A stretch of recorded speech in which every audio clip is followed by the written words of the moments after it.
Before I get started, I want to reiterate that, me, Brian, and Devin, who's AWOL, we're not pastors, and I don't know if they could agree about themselves, but I'm probably one of the most flawed individuals in here. So whenever I'm like giving my spiel and you guys something to, if I'm wrong about something, you got something to say, man, go ahead and lay it on me, because obviously we're all a big group here, we're all a family.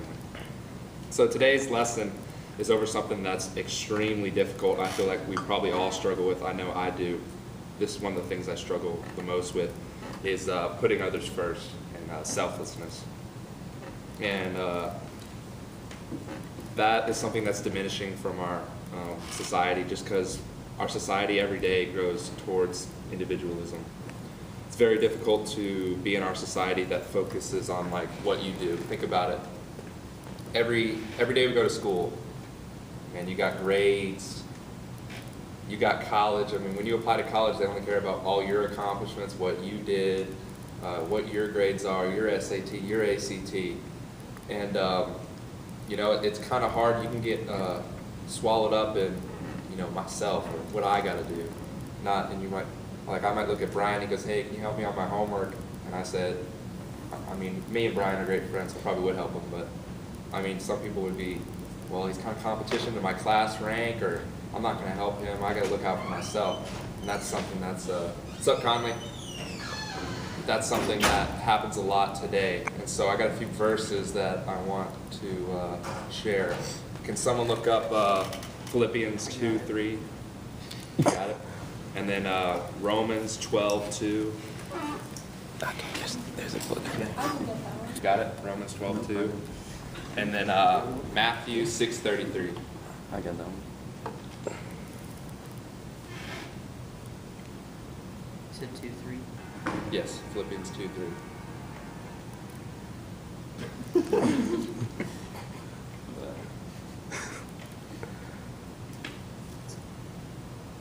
What was the Matthew 6:33.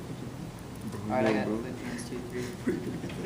Let nothing be done by contention, nor in vain glory, instead in humility. Let each of you esteem each others to be better than himself. Romans 12:2. Go ahead. I did. Do not conform to the pattern of this world, but be transformed by the renewing of your mind. Then you will be able to test and approve what God's will is, his good, pleasing, and perfect will.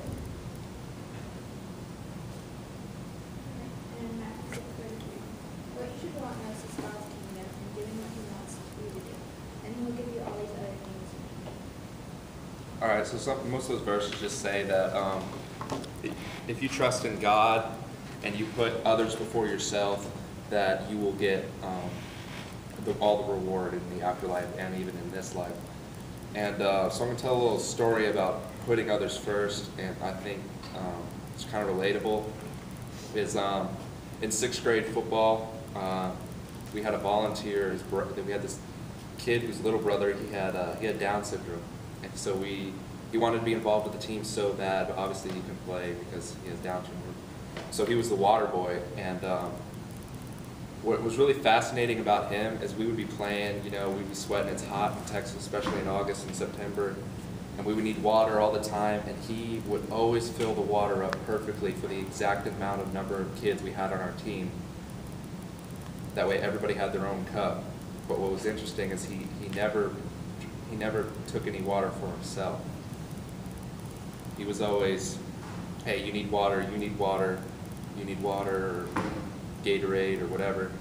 And he would sit there and he'd be sweating. This kid had Down syndrome, and he would just be working his butt off, and he would just continue to put the team in front of him. So that's something that's like really goes unfound today. How many times do you look on the TV and you see Des Bryant or somebody in the NFL, they score a touchdown and they turn around and start pointing at their back? You know what I mean? They're kind of all there for the money. Not all of them, of course, but they're kind of doing it for their contract or for their money. And so that's something that I think as a Christian community we can really improve on, because it's hard. It's really hard, especially because How many of you do volunteer work on the regular, or you have in the past? A lot of people, probably. I mean, how many times do you ever walk out of, doing that volunteer work, and you just kind of feel like, there's a special feeling inside your stomach? I mean, you never just say, man, I wish I didn't help somebody in need today. I mean, that never happens. I mean, you always feel great. So don't you think that's something that's kind of natural, that's supposed to happen? I mean, think about it. I don't think all of us are on this world to live for ourselves. Because if that was the case, don't you think we'd be all alone? I mean, if the world was just about Brooks Panhans, or the world was just about Brian Hodge or Garrett Michelson, maybe we would probably only be here by ourselves. That's something to think about. And this can be seen in the whole story of Jesus. I mean, think about it. This guy comes down from earth. He is the man. I mean, if he was in high school, he would be the starting quarterback, starting point guard, best baseball player on the team, hitting home runs, breaking track records. I mean, he would be glorified. You would be walking around school saying, oh, wait, it's that Jesus guy. He was a student. Oh, I want to be friends with that guy. Imagine he could have came down on earth as God's son and just said, all right, I'm the king. I'm me. Bow down to me because I'm the man. Like, he could have just taken over the whole Roman Empire if he wanted to, but that's not what he did.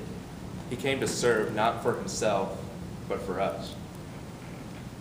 I mean, think about it. He performed countless miracles.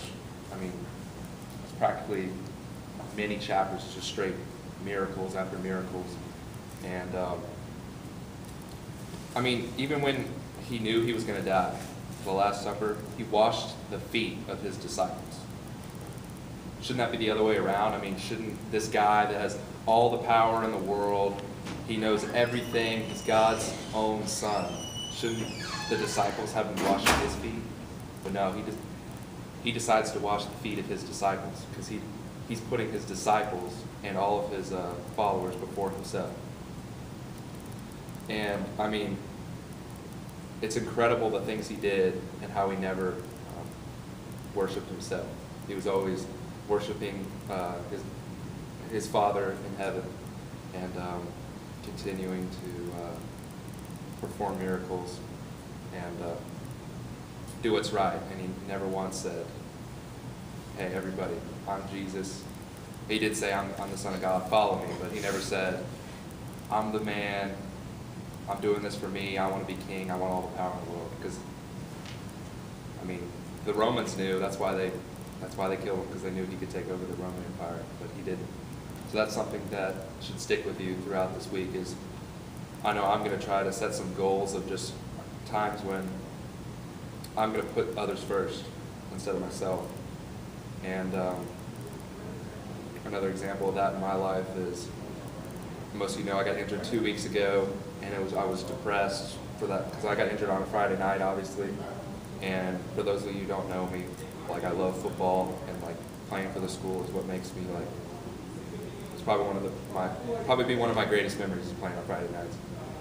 And I can't play for a while, so I was all depressed. I got hurt on Friday night, so Saturday morning I was still getting care, and then all Saturday I was just sitting at home by myself because I can't really go anywhere because I can't drive, can't do any of that stuff.